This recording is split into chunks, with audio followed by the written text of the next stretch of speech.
아멘. 네, 우리가 예수 그리스도가 오신 것은 우리 지상 최대의 우리의 축복을 주십니다. 그래서 성경은 예수 그리스도가 오심과 또 다시 오심에 대한 말씀을 성경을 통해서 우리를 깨닫고 알리고자 하는데, 우리 예수 그리스도가 나심을 축복하는 자가, 예수 그리스도가 나심을 기뻐할 수 있는 자가 되었음을 우리는 정말 감사해야 될 줄 믿습니다. 네.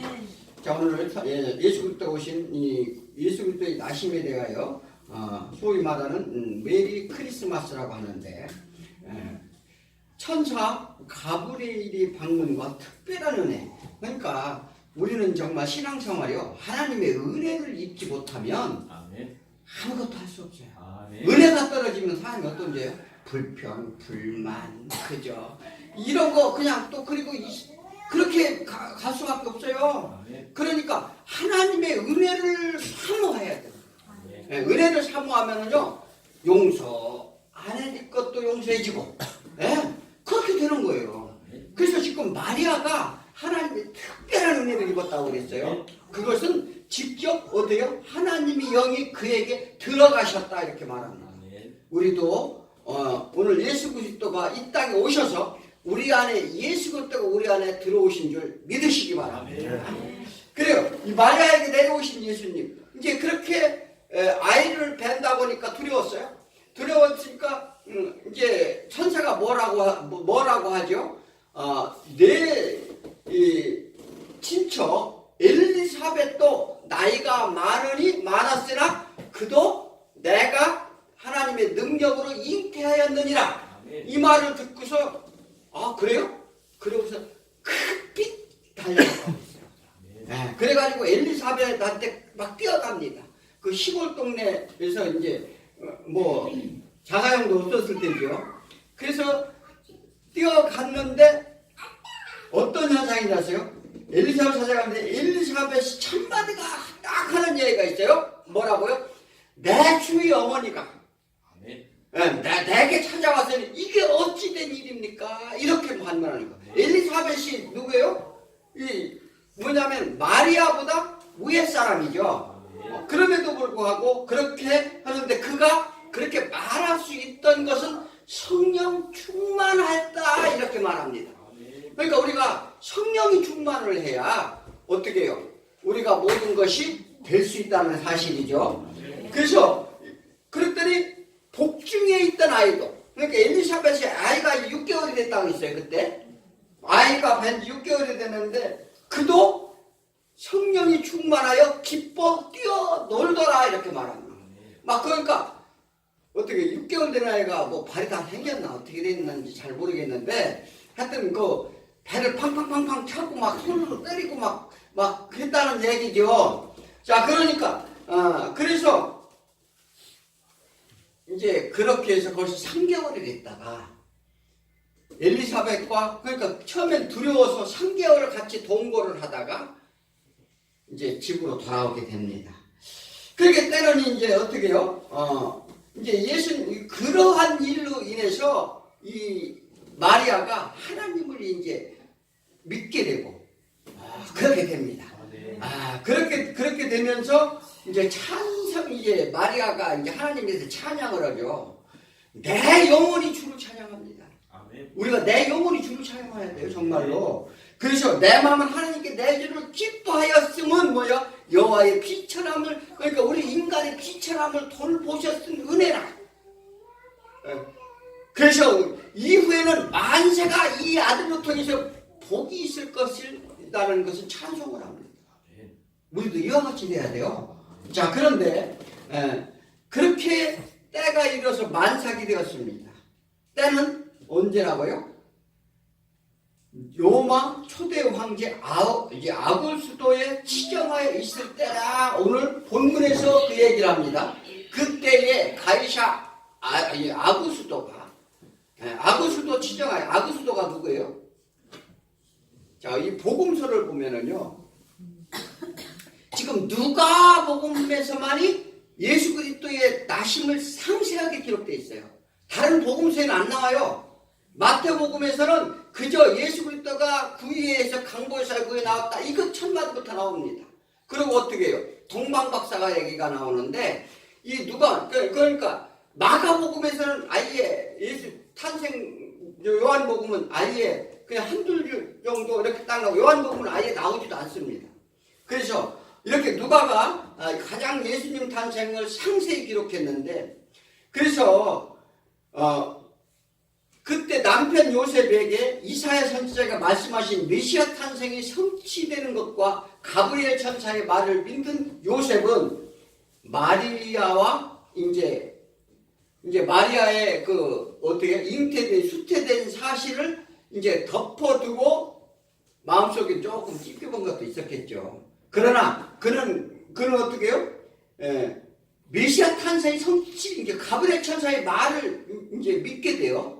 그리고 이제 성경을 가르쳐 줍니다. 그렇게 해서 이제 때가 언제요? 이제 만삭이 돼서 한 조금 있으면 이제 예수 그리스도가 이제 탄생하게 되는데 그러나 요셉과 마리아는 예수님이 탄생 전까지 동침하지 않았다 이렇게 말합니다. 자, 성경은 왜 이런 사생활까지 얘기할까요? 이는 완전한 성육신을 얘기하기 위해서요. 그러니까 예수 그리스도는 사람이 힘으로 낳지 않은 사람이 인간이다. 즉 남녀관계를 잉태하지 않았음을 강조하는데 완전한 하나님의 역사임을 지금 나타내고자 하는 거죠. 자, 예수님이 탄생 바로 전 이 아구스토 황제가 칙령을 내립니다. 무슨 칙령을 내려요? 아구스토라는 황제는 누구냐면 로마의 초대 황제예요. 그 많이 들어보셨을 거예요. 이름이 굉장히 길어요. 사실은 가이오스, 줄리오스, 시저, 옥타비아누스. 많이 들어봤죠? 옥타비아누스. 이게 이 로마의 장군들 중에서 둘이 이 경쟁을 벌이다가 이때가 이제 그 세계에서 가장 아름다운 여인 누구죠? 애굽의 여인. 뭐 갑자기 기억이 안 납니다만은 예. 크레오파트라가 요때 이제 요 경쟁하던 왕권을 경쟁하던 자의 서로 이렇게 관계가 있었습니다. 근데 이 옥타비아누스가 로마의 첫 황제입니다. 그 전에는요 로마는 공화국 형태였었어요. 그래서 원로원에 있어서 그러니까 상하의원에서 결정한 사항으로 이렇게 운영을 하다가 첫 황제가 이 옥타비아누스인데 이것을 누구라고 하냐면 오늘 나오는 아구스토라고도 하는데 이것은 주전 31년에 그러니까 주전 31년이라는 건 주전 예수님이 한 3, 4년경에 태어났거든요. 그러니까 한 7, 8년 전에 이 황제가 돼요. 정권을 잡았다는 거죠. 그래서 45년을 통치하게 되는데 로마 역사의 가장 위대한 왕입니다. 이때가 로마의 황금기였었어요. 즉 그래서 가장 많은 영토와 그러니까 저쪽 북아프리카까지 거의 로마 내용이었었어요. 그때가 가장 그래서 45년을 통치하는데 그때 이름이 팍스노마라고 이제 명명되어집니다. 이제 로마의 평화 시대라는 거죠. 모든 평화 로마. 그 다음에 뭐 어디요? 모든 것을 로마. 그래서 어느 국가도 넘보지 못하는 시대였었어요. 이때. 어느 국가도 이 아구스토에 반항하지 못하는 그런 시대에 있었는데 이를 칭송하기 위해 상원의원들이 호칭을 만들었는데 아구스토라고도 했습니다. 지금 어거스틴 얘기 들어봤죠? 자, 그러니까 이게 존귀한 황제. 아구스토다. 이렇게 명을 했을 정도예요. 이렇게 세상을 지배한 군왕 이 아구스토는 어떻게 해요? 하나님이 지금 사용하게 합니다. 하나님이 어떻게 애굽왕 바로로 사용했듯이 예수님의 탄생을 예언대로 성취하는데 도구로 사용합니다. 지금 그들이 어디 살고 있어요? 마리아가? 요셉과 마리아가 어디 살고 있다고 지금은? 나사렛에서 살고 있는데 예수님이 어디서 탄생해야 된다고 나왔어요? 베들레헴. 자, 그러니까 지금 뭐예요? 황제의 명령은 뭐냐면 인구조사였어요. 인구조사 이 칙령을 내려올 때 인구조사는 왜 해요? 인구조사를 하는 목적이 뭐예요? 네. 로마령이 너무나도 넓었는데, 그러니까 이제 인구조사는 뭐냐면은 각 지역마다 이제 필요에 의해서 인구가 얼마, 왜냐하면 세금을 걷기 위해서 그랬어요. 그래서 그 세금 징수자도 누구예요? 세리 마태가 있었죠. 그러니까 그와 같이 세금을 걷기 위한 목적인데, 두 번째는 다른 지역 같은 데는 군인 차출의 목적도 있었습니다. 이 젊은 사람들이 몇 명인가. 예, 그래서 당시 유대인들은 군대에 차출되지 않았어요. 그런데 이렇게 세금을 걷기에 황제가 명하지만 하나님의 역사는 누구예요? 뒤에서 조정하신다 이렇게 말합니다. 그래서 이스라엘 민족은 유랑 생활을 합니다. 그들은 다 유랑 민족이잖아요. 그러니까 목동들을 양떼를 몰고서 여기도 가고 저기, 그러니까 사람이 어디서 사는지 몇 명인지 구분하기 어려웠어요. 구분하기 어려웠는데 어떻게 해요? 이 황제의 명령으로서 각 자기 그 조상들 고향으로 가서 호적 등록을 해라. 우리나라 말하면 주민등록증 발급을 하는 거죠. 주민등록증을 만들고자 하는 건데, 미가서 5장 2절에 베들레헴의 에브라다야 너는 유다 족속 중에 작을지라도 이스라엘을 다스릴 자가 내게로 나올 것이라. 그의 근본은 상구에 영원에 있느니라. 이렇게 선지자 통한 연약한 베들레헴에서 구주가 남을 예언하는 것을 이루려 하시는 것이 하나님이었어요. 자, 그러니까 이는 철저히 예정되었다 이렇게 말합니다. 그리고 계획되었다는 것을 우리는 성경을 통해서 믿으시기 바랍니다. 그 때가 참에 그의 아들을 보내셨다. 갈라디아서 4장 4절에 말씀하신 것처럼 우리가 이것부터 어느 때부터 계획하셨는가? 이 계획을 어느 때부터 계획하셨는가? 고린도전서 2장 7절에 보면 이게 성경이 여러 군데 나옵니다. 그 중에 고린도전서 2장 7절에 보면 오직 은밀한 가운데 있는 하나님의 지혜를 말하는 것으로 곧 감추어졌던 것인데, 하나님이 우리의 영광을 해요 만세전에 미리 정하신 것이라. 만세전에 미리 정하신 것이라는 거, 이것을 로마서 16장 25절, 에베소서 1장 3절 5절, 골로새서 1장 26절, 베드로전서 1장 12절, 디모데후서 1장 9절, 이 기절이 다 나와 있습니다. 그러니까 창세부터 예정되어서 계획된 바라. 이것이 하나님의 감춰진 비밀이었느니라 이렇게 말합니다. 자, 그러니까 이렇게 창세부터 계획하시는 하나님께서 미리 정하시고 예수님이 자기 백성을 위해 보내시고 십자가로 자기 예정된 백성을 구하시기 위한 것이 이게 시간 속에서 우리 역사를 통해 보이시고 있는데, 이것이 이미 정해진 계획이요 이게 비밀이었다고 이렇게 말을 하는 거예요. 이것을 인간 아담의 4000년 역사의 기록을 통해서 그 뜻을 알리려고 하는데, 왜 긴 역사로 우리에게 보이고자 하는가? 왜 우리 긴 역사를 우리에게 보이고자 할까요? 예수님이 당장 이렇게 얘기하시고 그냥 이렇게 우리가 알게 오시면 될 텐데, 이것은 문화 충격 완화라고 합니다. 즉 하나님의 인간 세상에 오신다는 것은 인간 측에서는 받아들이기 쉬워요, 어려워요? 그냥 느닷없이 예수님이 아무 소리 안 듣고 있으다가 나 너희들 구할 자를 구하고 심판할 자를 심판하러 왔다고 딱 어느 날 짜잔 하고 나타나면 그거 어떻게 될까요? 우리는 이미 다 준비도 하나도 못된 상태죠. 그래서 뜻도 의미도 모를 것입니다. 긴 역사의 고증을 통해서 예수님이 왜 오시게 되는지, 왜 오셔야만 되는지, 오셔서 무엇을 할 것인지 그 필연성을 알리기 위함이다 이렇게 말합니다. 이렇게 하나님은 상세히 설명하는데 문제는 말이에요. 인간이 흑암에까지 안 보인다는 거예요. 예수님이 계속 역사를 통해서 고증하고 말씀하시고 자연과 섭리 만물을 통해서 까맣게 하는데 이거 흑암에까지 이거 보이지 않는다는 거죠. 로마서 5장 14절에 아담으로부터 모세까지 아담의 범죄와 같은 죄를 짓지 아니한 자들까지도 사망의 왕노릇하였나니 아담은 오실자의 모형이라. 이 아담은 오실자의 모형이라고, 아담이 예수 그리스도라고 하니까, 우리 예전에 그런 제가 설교를 하니까 어느 누구는 그게 말도 안 된다 막 이렇게 막 반문하는 사람도 있던데, 그게 모르면 배워야지. 모르면 배우려고 해야지. 그거를 자기 생각으로 아무 생각도 없이 그게 말도 안 된다 이렇게 말하면 안 돼요. 그래서 예수 그리스도 오심의 모형 중 예표로 역사를 만드셨다. 아담을 통해서 이제 예수 그리스도의 오실 그 예표를 보여주는 거예요. 이게 우리 인간사가 성경은 뭐를 말해요? 아니 성경에서 말씀하시잖아요. 그래서 아담은 그리스도의 오실 표상이라는 것을 상세히 제가 설교를 해드린 적이 있습니다.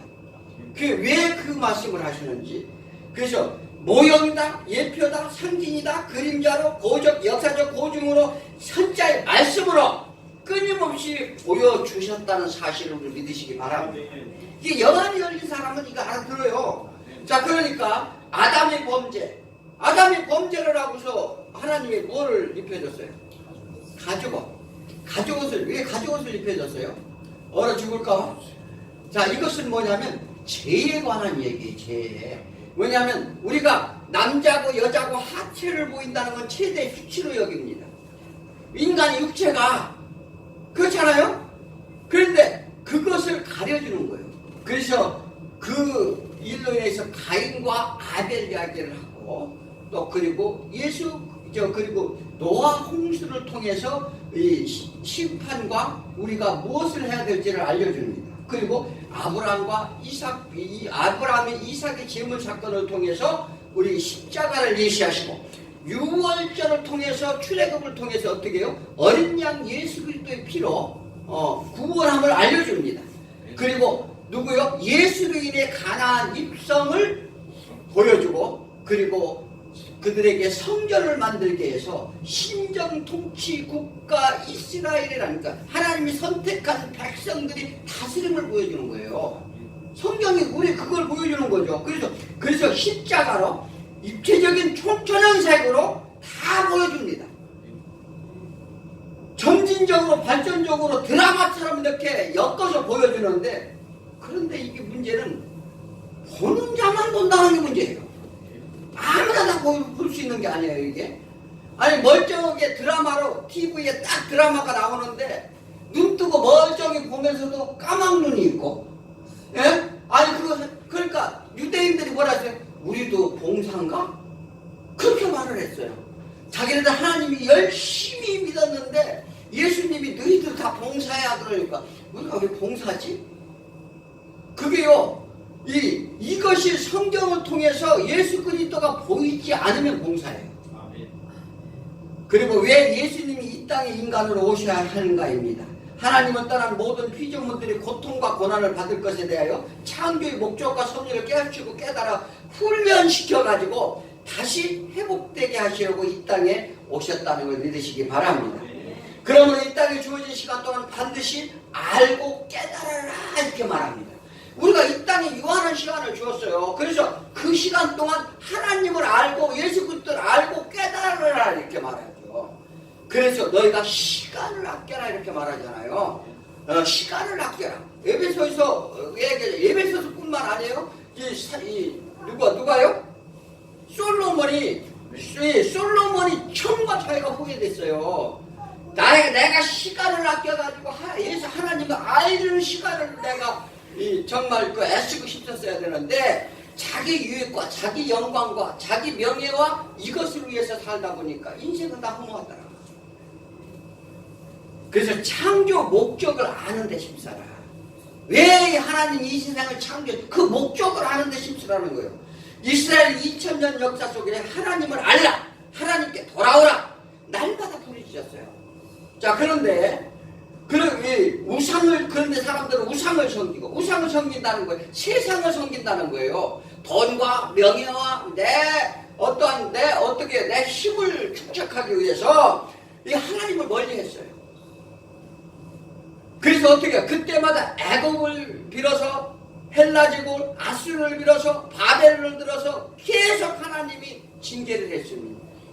근데 못 깨달아들어. 그러니까 내가 세상의 힘으로 하나님을 떠난 자가 하나님의 알기를 힘쓰고 시간을 아끼고 이렇게 달려가야 되는데도 불구하고 우리는 뭐냐면 나 자신의 영광을 위해서 나만을 위해서 우상을 섬기고 세상 가운데 살다 보니까 하나님께서 그때마다 어때요? 이 다른 나라를 들어서 이스라엘 민족을 침공케 했어요. 그거 성경에 다 나오잖아요. 그래서 그들을 발목을 합니다. 그리고 이런 징계가 발목이. 그런데 드디어 이때에 창세전부터 예정된 때가 되었다는 거예요. 이때에 예수님이 모시는데 이런 예정 가운데 로마 황제 아구스토를 통해 성취하고자 하는 하나님이심을 믿으시기 바랍니다. 그래서 베들레헴에서 태어나도록 베들레헴에서 누구요? 미가 이미 700년 전에 예언의 성취를 얘기하는 거예요. 미가 선지자가 이미 700년 전에 뭐라고 얘기했어요? 메시아가 오는데 베들레헴에서 태어날 것이다. 베들레헴이 어디예요? 베들레헴은 어딘가요? 다윗의 고향이에요. 다윗의 고향. 그러니까 그들이 누구의 후손이에요? 마리아나 요셉이 다윗의 후손이에요. 그렇기 때문에 그들이 자기네들 족보를 하라. 이 베들레헴으로 가는 거죠. 이것은 장소적으로 말하면 왕족이 태어나는 곳이라고 합니다. 그래서 왕중의 왕이심을 예고하는 것인데 이 다윗의 혈통임을 증거하면서 역사적인 고증을 하기 위해서 그렇습니다. 이미 다윗의 왕권을 영원하리라고 하나님이 언약을 주셨어요. 그래서 두 번째로는 명칭적 베들레헴입니다. 베틀. 이 베들이라는 게 뭐예요? 집이라는 뜻이. 그 다음에 레헴은 뭐예요? 빵이라는 뜻이 빵. 그래서 이것은 빵집이라는 뜻이죠. 베들레헴 빵집. 왜 빵집이라 할까? 요한복음 6장 32절에 예수께서 이르시되 내가 진실로 너에게 이르노니 모세가 너에게 하늘로부터 떡을 준 것이 아니라 내 아버지께서 너에게 하늘로부터 참떡을 주시나니. 자, 하나님의 떡은 하늘에서 내려 세상에 생명을 주는 것이라 이 말을 했어요. 이게 어디요? 오병이요. 그러니까 어떻게 해요? 떡 5덩어리와 고기 2마리로 5,000명을 먹이고 12광장이가 남았을 때 지금 하신 말씀이에요. 자, 이 말씀이 뭐냐면 설명이죠. 오병이가 뭐라고요? 이것은 예수 그리스도 유월절을 사건을 설명을 하면서 오병, 그러니까 모세 오경과 이어는 물고기잖아요. 물고기는 뭐냐면 2개란 말이에요. 신약과 구약. 자, 이것을 예수 그리스도를 이야기한다는 거죠. 이것을 물고기를 어떻게 먹어라. 이 얘기하잖아요. 그냥 오병이가 뭐냐면 그러니까 예수 그리스도 하늘에 오신 나는 내가 사떡이라 막 이 오병이를 기적을 한다. 그래서 너희가 나를 먹어서 내 살과 피를 먹어야 오늘 이제 3차 시대가 나올 겁니다만 먹어야 너희가 영생이 있느니라. 이 말을 하는 것은 오병이의 기적이 뭐냐면 예수 그리스도를 먹으라는 거예요. 내가 유월절 어린 양이다. 너희가 유월절이 무엇인지 아느냐? 그래서 그것을 줬는데 그들은 표적만 받았어요. 그래서 예수님이 떡집에서 사는 것은 생명이 참떡을 주시겠다는 이 약속을 지키기 위해서요. 그러니까 떡집이라는 것은 예수 그리스도의 생명이 참떡, 하늘에서 내려오는 떡을. 그러므로 베들레헴은 예수님의 집이라는 것은 뭐냐면 예수님의 집 고향이라는 거예요. 무슨 얘기인지 아세요? 예수님의 집 고향. 이 일에 아구스토가 동참하도록 하는데 이로 인해 요셉과 마리아는 호적을 하러 고향 베들레헴으로 갑니다. 나사렛에서 베들레헴까지는 얼마나 될까요? 한 120km 돼요. 120km면은 한 3, 4일을 걸어가야 돼. 근데 만삭인 마리아가 참 가기는 어려운 길이었을 텐데도 그렇게 가게 됩니다. 어느 누구는 막 그렇게 힘든 일을 걸어갔다 이걸 강조하는데 지금 성경은 그런 걸 강조하자는 게 아니에요. 자, 4절에 보면 요셉도 누구라고요? 4절 한번 읽어봐요. 요셉도 다윗 집 족속이므로 갈릴리 나사렛 동네 유대를 향하여 베들레헴이라는 다윗의 동네로 가는 거죠. 이게 그 요셉이 베들레헴에서 아이를 낳고자 생각을 했을까요? 생각 못했어요. 왜? 그들은 거기가 고향이긴 하지만 그러니까 자기 선조들이 살겠지만 베들레헴에 살아본 적도 없어요. 살아본 적도 없는데 아고스토라가 통해서 그거 이제 베들레헴을 가게 하는 거죠. 그래서 요셉과 마리아 이들은 태중의 아이가 누군 줄 알았어요. 두 사람은 임마누엘인 줄 알았어요. 예, 하나님의 아들임을 알았다 이 말이에요. 그래서 그래도 먼 길이지만 하나님과 함께 하실 줄 믿었어요. 그러므로 어떻게 해요? 그러니까 그가 호적을 한다는 것은 뭐냐? 예수 그리스도 하나님의 아들이 호적을 반드시 해야 된다는 그러한 책임과 의무를 가졌어요. 그래서 그렇게 힘든 여정을 갈 수 있었던 것입니다. 그런데 도착했을 때 해산이 급했어요. 7절을 한번 읽어볼까요?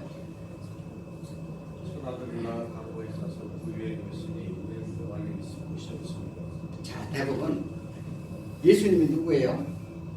만왕의 왕, 구세주, 처음과 끝이요 모든 권세를 가진 만인의 제사장인데 왜 그런 고귀한 분이 마구간밖에 해산할 장소가 없었는가?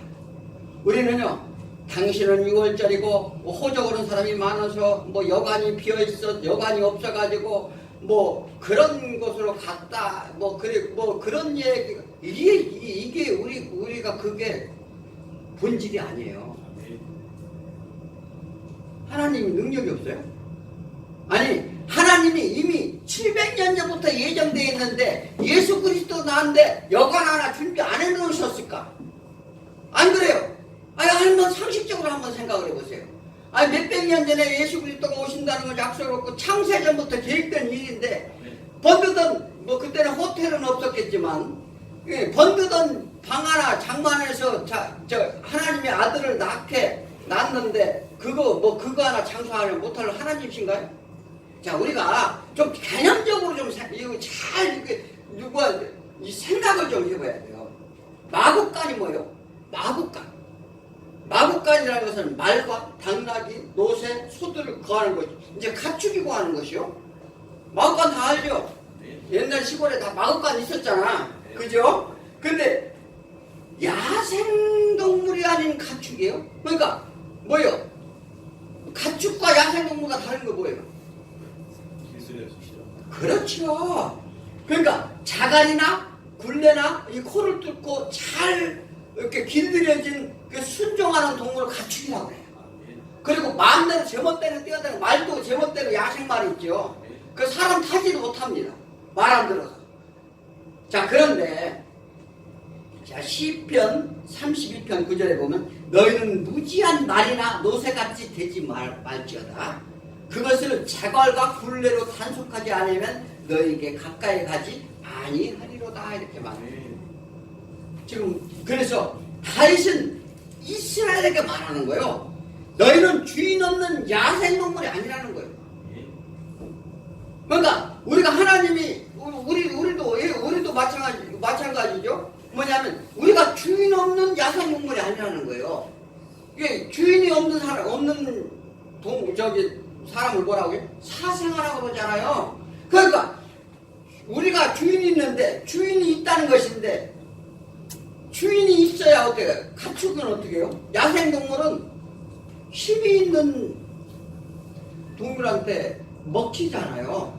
그게 이제 약육강식이잖아요. 자, 그런데 가축은 어때요? 주인이 밥도 주고 먹이도 주고 다 한단 말이에요. 그 주인이 누구예요? 그 주인이 누구냐고요? 야, 예수 그리스도의 멍에를 메는 자, 예수를 주인으로 삼는 자, 이렇게 얘기합니다. 그런데 말 구유에 누였다는 것은 뭐예요? 말 구유에 누었다는 것은 구원할 자라는 거예요. 자, 이거 잘 보셔야 돼요. 뭐냐면 즉 구원받은 자들이 들어가는 곳이 어디냐면 마곡간이에요. 뭐냐면 주인이 있는 자, 가축이란 말이에요. 가축. 무슨 얘기인지 아세요? 이 주인이 없는 자는 야생마란 말이에요. 야생을 산단 말이에요. 그래서 마곡간인데 구유는 뭐예요? 주인은 뭐 하는 게 구유예요? 밥그릇이라면 가축이 밥그릇. 가축이 밥그릇. 이게 먹이그릇이란 말이에요. 그런데 왜 에들렘에서 탄생하셨는가?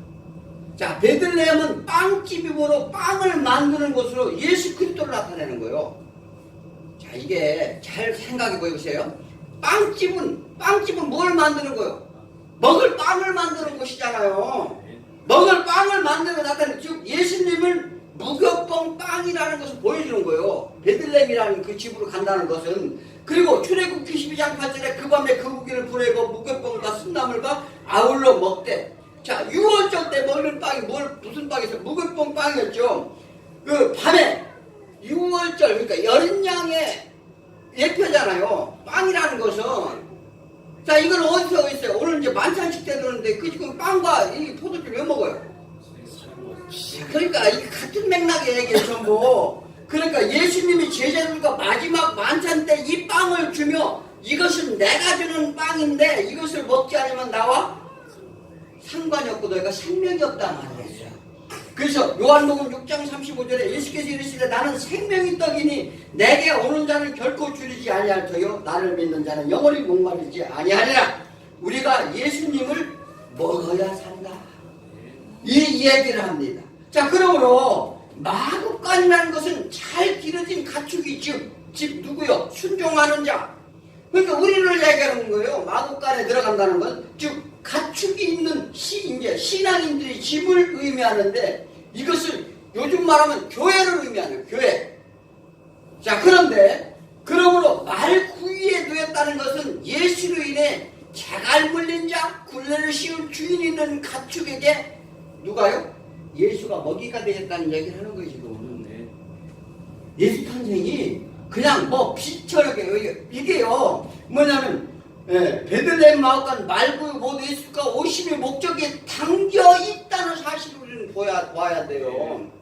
그냥 단순히 어떻게 해요? 저 누추한 곳에, 낮고 낮은 곳에 오셔서, 막 우리를 위해서 사랑하심으로, 이거는요, 그냥 우리들 하는 얘기. 그러니까, 이렇게만 생각하면 안 되는 거예요. 그게 영적인 의미가 뭐냐면, 이 베들레헴, 그러니까 이 예수 그리스도가 빵이 되어서, 예를 들어서 말은 어떻게, 마곡간은 순종하는 자, 그러니까 주인이 있는 주인이 가축 있는데 오셔서 제물이 되어서 말구에 누였다는 것은 제물이 되어서 이 먹이가 되어주겠다는 얘기 하는 거예요. 이해가 가십니까? 자, 그래서 왜 하나님이 베들레헴 마곡에서 태어나는지를 하시고자 하는 뜻이 있다는 것을 우리는 아시기 바랍니다.